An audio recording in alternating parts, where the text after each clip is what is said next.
Tout premier générique des Pokémon. T'avais dit qu'il n'y avait pas de colle.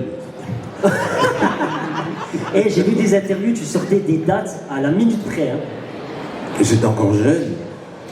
En fait, je devais être jeune trentenaire, en fait. Ok, t'avais 30 ans, on va dire ça. Un peu plus. 28. Un peu plus. Un peu 31, plus. 32, je parle. Ok, d'accord. Bon, ben voilà, ça c'est cool de le savoir. Et alors là, je vais poser une autre question. Aujourd'hui, tu es un artiste accompli, ça c'est sûr, c'est certain. Je suis pas un monument quand même, faut. Et vous pouvez l'applaudir quand même un petit peu. Hein. Alors, on est devant un monument là, qui a percé tant de générations. Et moi, je suis 87, donc tu vois, j'étais déjà un peu tard, mais quand même, c'était déjà pas mal. Il avait un autre métier avant. À votre avis, c'était quoi? Ne triche pas si tu sais. Vous savez? Allez, on se fait aller. Dites-moi, qui devine la réponse? Mais elle sait. Étudier? Quoi? J'ai pas entendu. Il dit quoi? Tiens, vas-y, fais-lui prendre le micro, Sam. Voilà, comme ça, on saura tout de suite. Modèle. Modèle. Oh, modèle photo. Ouais, pourquoi pas? Alors, il y en a qui ont d'autres idées dans le public? Mais elle sait. Ouais, vas-y. Sam. Bon, pour ceux qui viennent de nous rejoindre sur ce live, je suis avec le chanteur officiel du générique des Pokémon. Et donc, on en apprend un peu plus sur lui aujourd'hui, mais sur une interview exclusive. Donc, merci d'être là. N'oubliez pas de vous abonner. Alors, Je dirais boxeur.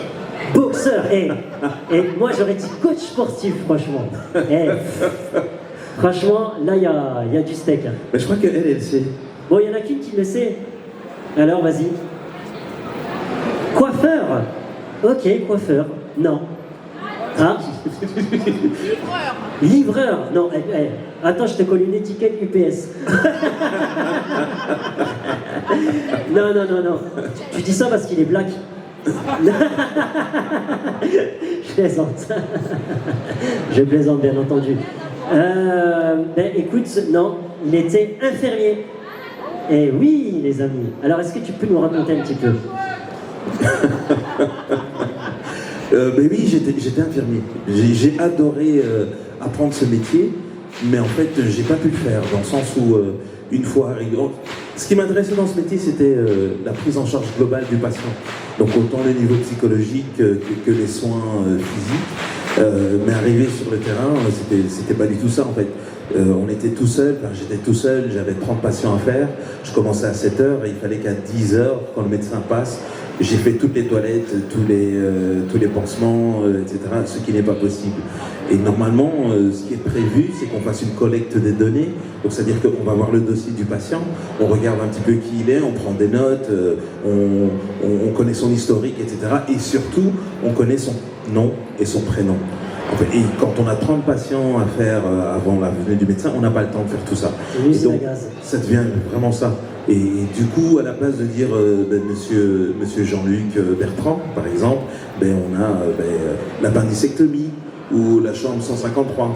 Et plus tout ce qui s'ensuit forcément par rapport à tout ça, et ça m'a dégoûté en fait du métier. Ouais, c'est ce manque d'empathie et de reconnaissance en fait. Et j'ai beaucoup de respect pour tous les infirmiers et les infirmières qui travaillent dans des conditions qui sont parfois très difficiles en fait. C'est super ingrat, et à la limite c'est pas grave que ce soit ingrat, parce que l'important c'est de soigner les gens en fait. Mais même pour ça on n'a pas les moyens en fait. On n'a pas les moyens de soigner les gens. C'est encore le sujet aujourd'hui. Hein. Oui, tout à fait. Parce que c'est pareil, tu avais quel âge quand tu as fait je vais avoir, je sais pas, 22, 23 ans. Oui, j'allais dire une vingtaine d'années quoi. Ouais, mais tu vois, c'est encore le cas aujourd'hui quoi. Ouais. C'est fou hein. Ouais, c'est fou. Ouais. Bon, voilà, vous savez, il était infirmier. Vous préférez chanteur peut-être, non? À moins qu'il y en a dans le public qui préfère se faire ausculter par un chanteur. Bon, alors, il y a un truc que j'ai entendu et ça m'a fait halluciner. C'est que tu as failli passer à côté de ce générique de Pokémon. Tu as voulu mettre à la porte le mec qui te proposait de faire le casting pour ça. Oui.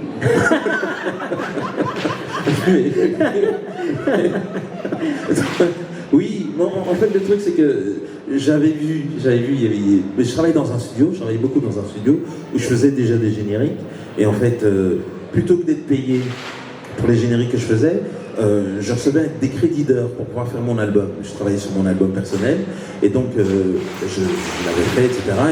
Et donc là, il me restait 1 heure de crédit, et j'avais 6 heures de boulot pour terminer mon album. Donc j'étais un peu dans le rush, et voilà, j'avais vu audition Pokémon, mais Pokémon, ça n'existait pas.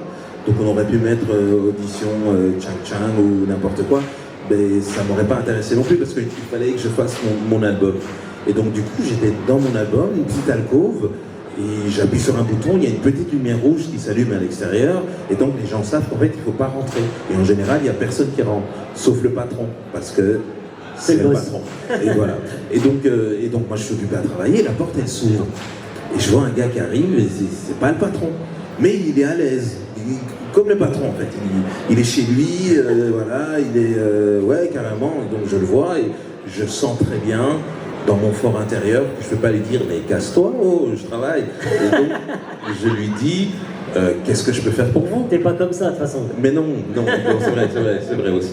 Et alors à ce moment-là, en fait, mon cerveau, il est prêt pour travailler, en fait. Il est en mode, on est pressé, on veut faire. Et en fait, le gars, il rentre et il me parle, mais il a un accent québécois.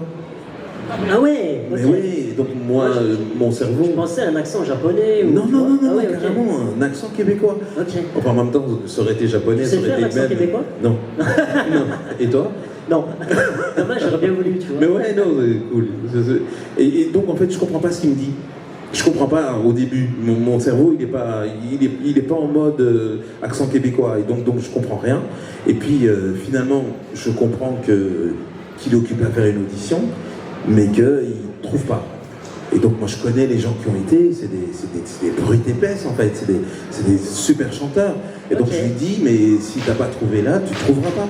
Okay. Alors il dit, oui mais non, c'est pas qu'ils chantent mal, c'est que c'est pas ce que je recherche. Okay. Et il dit, mais est-ce que je peux écouter ce que tu fais?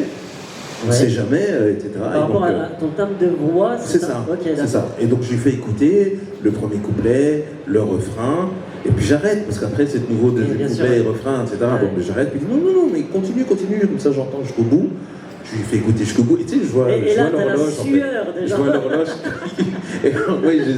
Et puis il me demande, et puis alors il commence à parler de trucs que la moitié de ce qu'il dit je comprends pas de toute façon. Et donc je lui explique que là il faut que je travaille en fait, et que alors, il dit ouais, non mais il n'y a pas de souci, mais je suis occupé à faire l'audition là, mais est-ce que ça t'intéresse de faire l'audition? Et moi je me dis, je vais lui dire oui, et il va partir et je vais pouvoir continuer à travailler. Comme ça t'es débarrassé quoi. Ben ouais, mais c'est ça. Et donc je lui dis oui, il n'y a pas de problème, je vais faire l'audition. Et je m'attends à ce qu'il parte, et ben non, il s'assoit, il prend la chaise et il s'assoit et il commence à me raconter Pokémon. Mais aujourd'hui Pokémon, tout le monde sait, on sait bien ce que c'est, etc. Mais à ce moment-là, ça n'existe pas. Donc quand on a un gars, quand on est pressé et qu'on a un gars avec un accent québécois qui vous explique qu'on prend une petite boule, qu'on la jette, et puis qu'il y a des Pocket Monsters qui sortent, et puis qui se battent, et puis qu'on a des badges, mais moi je me dis qu'il va pas bien en fait. Il a fumé, je sais pas. Et donc je veux le mettre dehors, mais gentiment. Et donc je lui explique en fait il faut vraiment que je travaille. Alors il dit ok d'accord. Ben alors on se voit pour l'audition, j'en referai une, et je dis ok d'accord. Et puis il s'en va, et il va voir le big boss, le vrai. Et donc le big boss, ben, il lui demande qui je suis, et le big boss lui fait écouter les trucs que je fais, en fait, que j'avais déjà fait avant. Et c'est là qu'il décide de me prendre. Ok, punaise, c'est pas une sacrée story ça, hein? Franchement, on peut l'applaudir je crois. Merci. C'est ça. C'est pas moi, c'est lui. Ouais.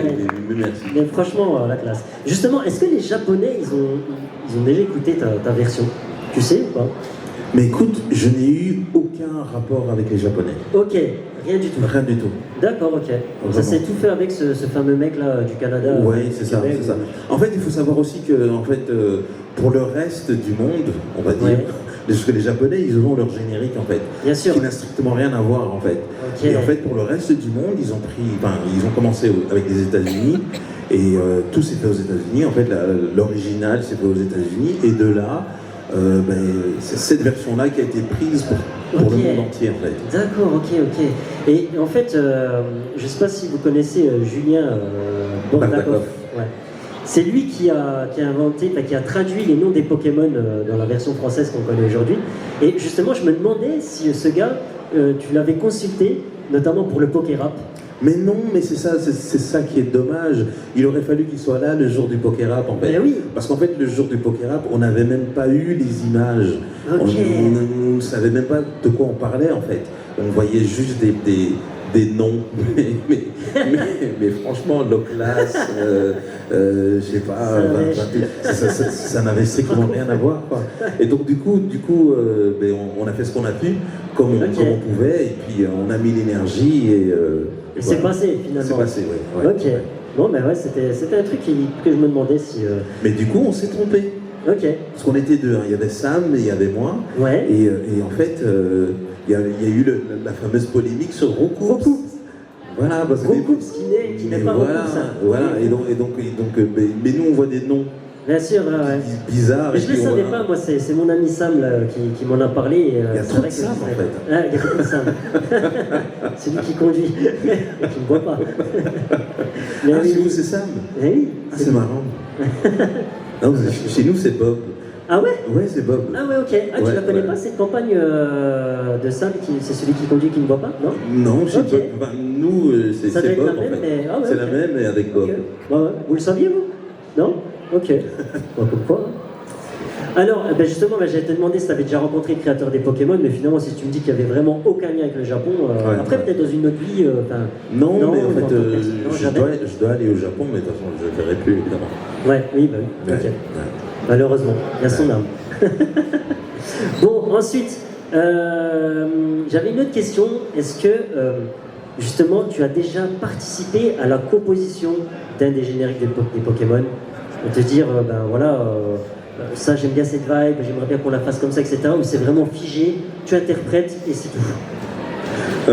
En fait, ce qui se passe, c'est qu'en général, les génériques, c'est hyper protégé, en fait. Okay. Surtout quand il y a déjà eu une version et que c'est juste une traduction, en fait. Il faut que tu t'en rapproches le plus, en fait. Il faut s'en rapprocher le plus. Et en plus, on a toujours un DA, donc un directeur artistique qui est là et qui sait très bien ce qu'il faut faire. Et les 2 premières années, il y avait justement ce Canadien qui était là, et lui, il était vraiment intransigeant, surtout. Mais après 2 ans, il nous a fait confiance et on a pu rajouter des petits trucs. Okay. Il fallait que la base soit la même, mais si on rajoutait des petits trucs à gauche, à droite. Tu as pu rajouter en fait, c'est tout des petits trucs. C'est par exemple dans le Pokérap, il y a un moment où je fais hey! Enfin, des trucs comme ça. Des petites vibes comme ça. Ouais, des petites vibes comme ça. Au début, il voulait pas. Au début, il voulait pas. Non, pas ça. Donc ça, vous retirez ça, vous retirez ça, vous retirez ça. Okay. Et puis après, il écoutait, et puis il dit remettez un peu. Puis il réécoute, et puis il dit bon, celle-là, on veut bien la garder. Okay. Mais les autres, intéressant, super intéressant. Mais du coup, est-ce que il y a un morceau que tu t'es refusé de chanter parce que tu dis bon, j'ai pas l'énergie, je la sens pas, tu vois, ou non, tu dis non, vas-y, toutes les musiques me plaisent et let's go, quoi, j'y vais à fond. Ben, la chance que j'ai eue, c'est que toutes les musiques m'ont plu. Okay. Après, je pense que s'il y en avait une qui était vraiment naze, j'aurais pas dit non. Ouais. Enfin, c'est un truc. C'est aussi par rapport à la profession, par rapport au métier. Ouais. Je veux dire, si tu viens et que tu dis non, il n'y a pas de souci, il n'y a personne qui va te. C'est juste qu'on t'appellera plus en fait. Ok, d'accord, ok. Ouais. Et voilà. Mais voilà, je voulais savoir comment tu te positionnais en tant qu'artiste. Oui, bien sûr. Après, il y a une différence entre ne pas aimer un morceau parce que la mélodie n'est pas intéressante ou quelque chose, et ne pas aimer un morceau parce que ce qu'il raconte ou ce que. Oui, ce n'était pas le cas. Ça va pas du tout avec avec ce à quoi tu crois en fait. Ça bien sûr, oui. Ça bien sûr, oui, non. S'il y avait un truc qui disait vive l'intelligence artificielle, j'aurais pas aimé. Oui, je l'aurais pas fait. C'est clair. Mais voilà. T'es impacté par ça justement, je rebondis là-dessus, par l'intelligence artificielle? Ben, disons impacté. Pas encore. Moi, pas encore, mais en fait, moi j'ai surtout peur pour les générations suivantes en fait. Bien sûr, ouais. Parce que ça va être compliqué. Ouais. Si les choses ne bougent pas dans le bon sens, ça risque d'être compliqué. En fait. Bien sûr. Ouais. Ok. Et tu as chanté donc 10 saisons de la Oui. première à la Oui. 10e, Ouais. et tu as fait une spéciale 17e, C'est ils ça. t'ont rappelé, là c'est Ouais. ça. Ouais. C'est quelque chose de particulier pour toi, parce que en fait, si je comprends bien, chaque studio a un contrat de telle ou telle saison et après ils switch ou comment C'est ça, c'est ça, c'est ce Ok. qui se passe en fait. Ben, en général, oui, c'est ça, c'est vraiment ça. Moi, je travaillais dans le studio Dame Blanche, et en fait, le studio avait un contrat de 10 ans, et puis après, ils sont passés dans un autre studio, et en fait, chaque studio a ses chanteurs, voilà, Ok. voilà. Mais ça n'empêche que tu peux très bien travailler dans un autre studio, même si. Bien sûr, ouais, ouais. Voilà. Et en fait, ce qui s'est passé, c'est que la 11e saison, c'était une fille qui chantait. Ok, Donc là, de toute façon, ça a changé. Bien et sûr. en plus, ils m'ont pas appelé parce que c'est une fille qui chantait. Mais ils m'ont appelé pour la 12e. Ok. Mais j'étais pas libre ce jour-là. Ah. Et en fait, le truc, c'est qu'en général, ben, le studio dans lequel je travaillais, ben, on s'arrangeait toujours. Si Bien j'étais sûr. pas libre, ben, je Bien pourrais sûr. venir un autre jour, etc. Tandis que là, ben, eux, ben, ils ont plein de chanteurs en fait. D'accord, Parce ok. que je suis pas libre, ils en ont pris un autre, et puis après ils ont continué avec leur chanteur, Et et puis, voilà. ça s'est fait comme Ouais. ça. Quoi. D'accord, ok. Et justement, tu es papa, si je ne me trompe pas. Oui. Voilà. Et est-ce que c'est quelque chose que tu partages avec ta famille Je ne sais pas si tu as combien d'enfants, mais est-ce que c'est quelque chose que tu partages avec tes enfants, avec Oui. ta famille ou pas du tout Avec les garçons. Ouais. Oui, les filles, beaucoup moins. D'accord, ok. Les filles, en fait, ben, quand elles sont arrivées, ben, ça existait déjà, etc. Donc ça fait partie de leur réalité, en fait. Ok, d'accord. Donc, Et alors, ça c'est n'a comme rien ça, de mon spécial. père a chanté, ouais, basta. Ça voilà. s'arrête là. Ouais, c'est ça. Ok, C'est d'accord. Tu satures pas justement, toi, de. Alors, bien sûr, hein, c'est craché sur ton métier, mais ce que je veux dire, de l'univers Pokémon, parce que tu as chanté beaucoup d'autres génériques, Ouais. mais disons que c'est celui-là qui t'a, on va dire, le plus porté, peut-être, Oui, oui, tout à fait. qui t'a apporté ce succès-là. Oui. Et justement, je me demandais si tu saturais pas un petit peu de rechanter toujours le. Mais il faut juste savoir qu'en fait, moi, j'étais pas au courant. Je ne savais Ok. pas, en fait. Parce que j'ai vécu Pokémon de mon salon, en fait. Ok. Donc avec mon fils, etc. Mais voilà, il y a un moment, même lui, il s'est arrêté. Il a décidé de regarder Digimon. Et voilà. Donc Là, tu chantais pas le générique, c'est non, non, non. Et donc là, évidemment, je pouvais. Et donc même à un moment, j'ai arrêté de regarder. Mais j'étais pas au courant de la hype en fait Ok. dessus. C'est en 2016 qu'il y a un journaliste qui est venu me trouver et qui m'a amené Dans un salon dans un Une salon, convention. ouais, Ok. dans une convention, dans ma première convention en fait.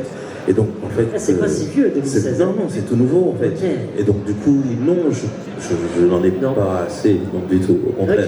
Ouais, Et puis je c'est trouve cool. c'est super en fait après tant d'années pouvoir partager avec les gens. Mais carrément, Parce ça qu'il y a- traverse les générations, c'est ce que je disais. Quoi. Il y a ce truc où on est en studio, on est enfermé, on travaille dans un truc, Bien sûr. voilà. Et puis là, tout d'un coup, on se retrouve avec des gens et on peut échanger, voir un peu l'effet que ça a eu sur eux, etc. Et c'est super gai, en fait. Ok, c'est cool. On va terminer par deux questions, enfin deux dernières. Est-ce que tu t'es déjà essayé au doublage? Parce que je pense, parce qu'il y a Donald Rignou et Dorothée Posséo qui sont là-bas, ainsi que Thierry Desroses, qui sont doubleurs. Est-ce que toi, tu l'as déjà fait cette expérience ou... Oui, Oui, oui, Ok. en fait, j'ai doublé quelques dessins animés. Ok. J'ai doublé Count of Fright Cat, j'ai doublé aussi une série qui a été produite par Oprah Winfrey sur les pasteurs aux États-Unis. Ok, je connaissais. Et je fais un maître de chant Ok. pour la d'accord. première saison. Ouais, ouais, ouais. Ah, ça te va bien pour le Ah coup. ouais, non, c'est super. Ok. Et puis pour finir, ben, en fait, c'est tout simple. Quels sont tes futurs projets? Est-ce que tu as quelque chose que tu prépares, que tu peux nous dire ou pas dire? J'en sais rien, mais est-ce que tu as un projet? Est-ce que tu as une envie particulière? Est-ce que tu as quelque chose mis à part faire des conventions, est-ce que tu as un autre projet? Bientôt fini, il n'y a pas de souci. Mais oui, en fait, j'ai plein de projets, mais malheureusement, c'est des projets desquels je ne peux pas parler, en fait. Ok, d'accord. Mais oui, il y en a plein. Il y en a plein qui vont arriver ben déjà vers la moitié de l'année prochaine, en fait, de 2026. Et D'accord. voilà, si. Ok. Bon, ben malheureusement, c'est déjà fini. Alors, ce que je propose, juste pour pas prendre trop de temps, parce que sinon je vais me faire taper sur les doigts, je propose allez, on va dire à trois personnes en PV qui veulent lui poser une question directement. Il y a Sam qui est juste là. Et puis voilà, vous pouvez lui poser une question directement. Et puis on aura fini avec cette interview. Déjà, bonjour. Bonjour. Je suis très contente de te voir. Mais moi aussi. Bien Pokémon. Et du coup, quel était un moment où tu as eu genre le plus de stress pendant un tournage de générique de Pokémon? En fait, le plus gros stress que j'ai eu, c'était pour le enfin, stress, c'était pas vraiment un stress, mais c'était pour le premier générique, en fait. Tu vois, le fameux passage, ça demande du courage, qui monte très haut. J'entendais la version et je me dis, est-ce que je monte aussi haut, moi? Et donc, j'ai essayé comme ça, mais j'étais au milieu de la pièce avec l'ingénieur du son, avec la directrice artistique, enfin, avec tout le monde. Et à ce moment-là, j'étais pas sûr, en fait, de pouvoir. Et donc, c'est en allant dans la cabine pour enregistrer que j'ai vu que ça allait. Allez, on passe rapidement à il y a une deuxième personne qui veut poser une question. Profitez-en, c'est le moment. Après, vous pouvez toujours le voir en off. Personne? C'est tout bon? Bon, ben, je vais terminer moi par cette phrase que tu disais qui est très philosophique et que j'aime beaucoup. Tu l'as dit un jour aux interviews, c'est quand tu fais quelque chose, il faut le faire à fond et pas à moitié, sinon tu changes. Donc voilà, tout à fait. Ouais. Ben, j'espère qu'on s'est donné à fond, que tu m'as trouvé à fond dans ce que j'ai pu faire. Bien sûr, bien sûr. Et ben, merci en tout cas, j'ai hâte de te voir en concert, je sais pas ce que vous en pensez. Je pense qu'on peut l'applaudir très fort. Merci beaucoup d'avoir Catherine Kereya. Et puis on se voit bientôt pour un prochain Geekomed, restez connectés. N'hésitez pas à suivre, il y aura cette interview sur ma chaîne YouTube et TikTok, ça s'appelle La Geek News, tout simplement. Voilà, La Geek News. N'hésitez pas à me suivre, je repartagerai sur ton mur, je t'identifierai, etc. pour que ça se propulse un peu plus. Donc voilà, avec le geekomètre, donc petite question geek pour évaluer le niveau geek d'une personne. Voilà, merci beaucoup les geeks de nous avoir suivis. Et puis, bonne convention. Merci la Gamefest. Merci, à tout à l'heure. À tout à l'heure.